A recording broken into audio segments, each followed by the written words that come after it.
Welcome back, everybody. As you probably guessed from the intro, this is what we're going over today. This is the Streamlight Stinger 2020. Now, for years and years, probably over a decade, Streamlight has been putting out the Stinger line of flashlights, and they're predominantly marketed towards law enforcement, firefighters, EMS, first responder type folks out there, and for good reason. They design the features with the light for those types of roles. So this one here is a radical design change from the previous versions, and I do have a couple of the previous ones. And basically what you're getting here is a lot of innovation, some well thought out design layout, and you have the ability to switch modes very easily, really on the fly, which we'll show you here in just a second. And you're also getting a lot more power than the other ones had, because these are powered by two. They're not 18650, Streamlight has a name for it, but very similar to 18650 batteries, so that's going to give you a long runtime, good bit of power. And of course the beam pattern in terms of output is their TIR style pattern, so you guys are going to get a really good look at that next. We're going to compare it to a couple different Streamlights that are really popular out there on the market, show you guys the beam differences both up close and then far across the lake, seeing what we can get with the candela that this light has to offer at distance. Then we're going to go over all the features, and that should pretty much be it. For the folks watching this who are new to the channel, the spot there where that wood fence meets the iron fence is approximately 35 feet away. These trees here in the background are 40 to 50 feet, just depending on the actual tree. And the output that you're looking at right now is from the Stinger on low.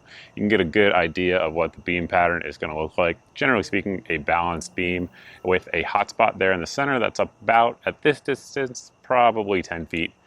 Bump it up on medium, you guys can see there is a significant difference in terms of what you can actually see situational awareness wise. I should also mention that I have my camera on manual set to as close as what I see with my human eye. Of course, there's always a little bit of difference in real life.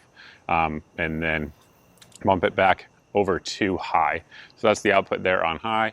You guys can see we have that wall there of edge that's kind of right on that wood and iron fence meeting portion. However, it's still illuminating basically 180 degrees, which is really good, obviously, for situational awareness if you need that. However, that hot spot there is still really bright. It's probably washing it out a little bit there on the camera more than it does in real life. In real life, it's not really bouncing back like it looks there on your screen, but that is the beam pattern.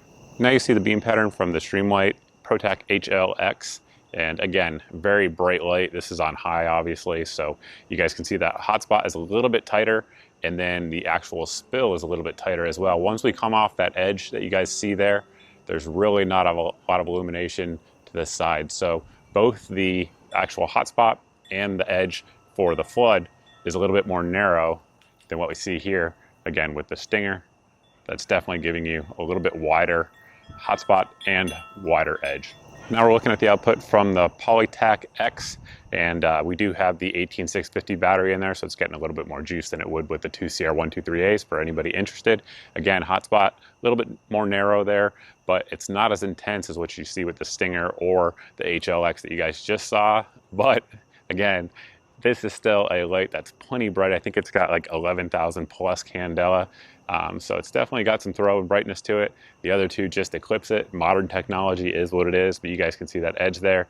As soon as it gets to that fence, there's really nothing behind it. So it's very similar in terms of beam pattern to the HLX. As we're filming this low light portion, I should mention that we are one day away from a full moon. However, it is cloudy. We do have some pretty decent illumination though from the moon out here. Now what you guys see is the output from the Stinger there on low, and those trees across the lake are 110 yards away from where we're at. So a significant difference in distance over what you guys were just looking at there on the fence. Again, on low here, you get a little bit of awareness out there on the trees. I'm not sure if the camera is picking it up, but you can see a little bit. On medium, pretty good, right? So that lot right there was just cleared out, I don't know, a month or two ago at this point. And if there was somebody in that lot, I would definitely be able to tell they were there. I probably wouldn't be able to identify something in their hand or anything like that, but I could tell there was something there, and like I can see the shed right there just fine, no issues at all. And then you bump it over on high, and definitely much more intense. Again, if somebody was over there, easily identify them. At this point, it would really be dependent on the object in terms of what's in their hand. You know, could I tell if it was, for example, a gun or a cell phone? Tough to say at this point, but you certainly have a better chance on high, like we do here, than we would on medium or low. So just working through the different modes there, you guys can definitely see the difference. Now you're looking at the output from that HLX, and this one I believe is rated for a little bit more candela. I think honestly that's just because the beam pattern is a touch tighter, and you guys can see the spill difference. Down here, right here on the screen, that is a rosemary bush that my dogs like to pee on. And you guys can see if we're over here oriented at that lot that was just cleared out, you really can't see it very well. It's almost not illuminated at all with this beam pattern. However, with the Stinger, it's very well illuminated, at least to my eyes, and probably hopefully on camera, just due to that extra wide flood that you do get in addition to the hotspot. So again, this is the Stinger, this is the HLX, and you guys can kind of see the difference there. Switch them around, Stinger right here, HLX over here. And it's definitely throwing. Again, guys, this is 110 yards across the lake, so that's some good distance, and it's putting out some good candela. Now we'll turn on the Polytac X just for contrast, because again, I know there's a lot of folks out there that are rocking lights that are somewhere in this range in terms of candela, just to give you guys a reference point, and you guys can see what that looks like. Beam pattern wise, again, it's a little bit more narrow. You really have to come over to this house here before that rosemary bush right there starts to become illuminated. Whereas again, with the Stinger, that's just not the case. Everything up close and personal is illuminated, as well as that good throw there across the lake. So good balanced beam pattern for a lot of different types of uses, in my opinion. What you're looking at here is what the light comes with. So you guys can see we have different ways to charge it. There's also another way inside the light, which we'll show you here in just a second. But this is the Stinger charging port. And basically you can see these two little points there. They're gonna line up with these two little metal points on there. And that's how you charge your light. So you can do it either with your DC 12 volt car adapter here, which it comes with, that plugs right into the back here, or you can do it just by plugging it into the wall. Additionally, they do give you the hardware to mount this to both a vehicle, like a console, or you can mount it to a wall anywhere in a house or any other surface for that matter. And basically this is just a USB going in there. And then when you want to charge it, you just kind of push down on it, opens up, and then when it's actually charging, this light will be red, and when it's fully, of course, charged up, it will turn to green. But as you guys can see, just the design of it, it's designed rather for very easy charging, very rapid charging, and it does charge quite quickly. One aspect of the light that I'm sure some folks are going to be concerned with is going to be size, right? So if you're carrying this around, it definitely makes a difference. This is our ProTac HLX that you guys were just seeing the beam output from. This is a typical 1-inch type of light. So size-wise, it's definitely much longer. And in terms of the actual weight on it, comes in just over 12 ounces. Now that's with 2 of the batteries that are inside. So in my opinion, not too bad in terms of weight. Getting into the batteries, we'll do that here. Now, one concern I had was this port here. I'm not entirely super confident in it. That said, because I'm not super confident in it, I dropped this thing like 15 times. I'm not exaggerating, from 6 feet onto this portion here in concrete. You guys probably saw some of it already, but some of it I just won't roll in because it's boring. But I was concerned that this portion here would come out and cause it to open up. So basically, in order to unlock the rear tab here, the rear portion of the light, you just push up on it. That will show you it's all nice and O-ring sealed all the way around in rubber. Gives you a good IPX rating. It's IPX rated 7, so if you're out in the rain or anything like that, you don't have to worry about it. So that certainly is a good thing.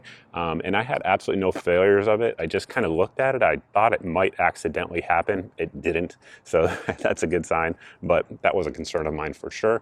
As you guys can see here, it has 2 of these SLB26 batteries. So what these are 18650 batteries that Streamlight has developed that are, they have a protected circuit to them. So a lot of 18650s out there don't have a protected circuit. That certainly is a good thing. Gives you a little bit more safety. It's less likely this thing's going to catch fire on you or anything like that.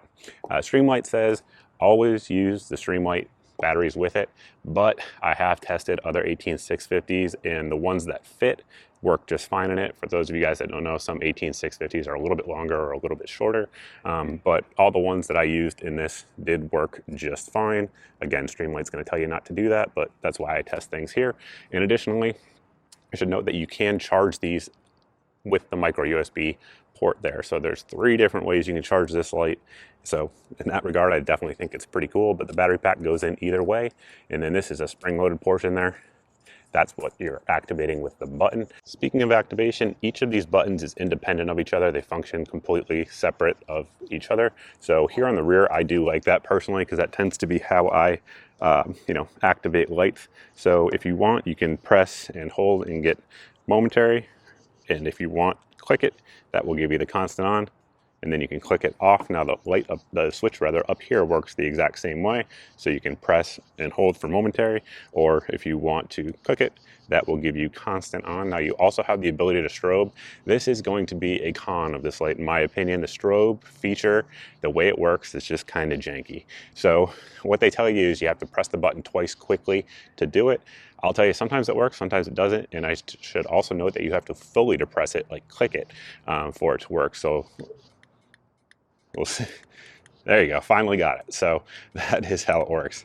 As you can see, it's not always the most reliable thing. Sometimes I'm getting it, sometimes I'm not. So as you can see here, of course, we have the way to select our modes. We're on low now, just to not blow my camera out, but it's about to do that as we switch it over to medium. And as we switch it over to high, obviously the camera's auto adjusting, but you guys saw the beam pattern out there. But I do like that because it gives you the ability to have really long runtime if that's what you want, or really high intensity, good candela, and good situational awareness if you're in a really low light area with that high on there. We do have these heat sinks there up front. Of course, it is marked hot, but they do a decent job for a high output light of cooling it. The entire body is made out of aluminum, so that is nice. Our lens up there, like I said earlier, is the TIR style, so it's a little bit deep, but still gives you that good situational awareness. You guys can see we dropped this thing a ton, like I was talking about earlier. There's some scuffs on there, but it works just fine, had no failures, didn't shut off on impact or anything like that, so can't complain about those results. And as you can see here on the body, it's an anti-roll design, so it can't roll more than 180 degrees. It'll just stop. That is one thing that I'm sure a lot of folks do like about it. The texture on there is really good. It's very ergonomic. If you want to use it like this, I mean, it fits your hand perfectly.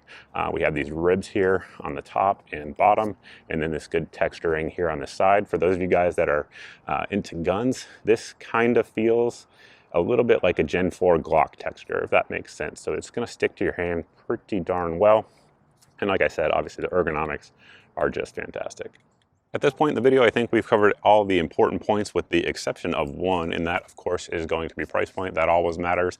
And Streamlight, generally speaking, does a really good job at giving you a lot of value for the money, for the performance that you get with their lights, and I would say this one is right in line with that. I'm not sure on what the MSRP is. However, looking around in the street today before I actually came out here to shoot this portion of the video, I was seeing it around the $150 mark, give or take, plus or minus $10 or $15. Now that may change if you're watching this in 2023, but right now, end of 2020, that's what you can expect to pick this up for. And of course, we will have a link down below in the video description if you guys are looking to pick one up. But value-wise, I think it's there, right? There's a ton of different features. It gives you all the ability to run the different modes, quick charging, charging through the batteries, those two batteries that are circuit protected, which certainly is nice. Durability's there. I smashed this thing, like I said, a bunch of times on concrete. It's just fine. It has that IPX7 rating. I've put this in my pool and it was fine. IPX7, I believe, is rated for 1 meter at 30 minutes. So if you're a hunter, let's say, or a law enforcement officer who's out there working in the rain, traffic patrol or something like that, standing out there in the rain all day long, you don't have to worry about water getting in there and causing any issues, because again, it can be fully submerged up to 1 meter for up to 30 minutes. So the light rain that you're going to encounter isn't going to do anything to it. I definitely like the independent tail cap on it. It definitely is, because that's how I use quote unquote tactical lights. That said, for everyday type of administrative type of use, again, it's perfect ergonomics. I mean, you really can't be more ergonomic than this particular light. Also, it's not going to roll around on you. I like that. You can stand it up if you want to do that either way, bezel or on the bottom. So it's a very usable light. And what will I use it for going forward, right? Well, I already thought about that. I'm actually going to take the mount, the charging mount, and hard mount it into my garage right next to my workbench. So that way I have it always charged, super bright flashlight ready, should I need it to go looking for an AR roll pin or anything like that. So that's what I'm going to use it for. But I really think there's just a ton of uses for this. Like I said, hunting, law enforcement, around the house, mechanics. Really, there's, again, a ton out there. Now, there are holsters that are made for these if you guys are looking to pick one up, if that's how you want to use it and you want to actually carry it on you. That said, it doesn't come with one. It does come with a lanyard, though, for those of you guys that are into that. But I think we've pretty much covered everything that we have to cover. If you have any questions about the light or anything like that, you can always post down below in the comment section. However, the best place to reach me if you actually need your question answered is over at my Facebook page. I do get back to everybody over there. I also post deals. Should this go on sale, I'll post it up over there so that way folks can get a little bit of money off, because obviously I can't do that on YouTube. It's not really that interactive. But that is it, guys. Thanks for watching. Thanks for subscribing. If you're new here and you like the video, definitely hit the subscribe button, hit the like button, all of those sorts of things. And I look forward to seeing everybody in the next video.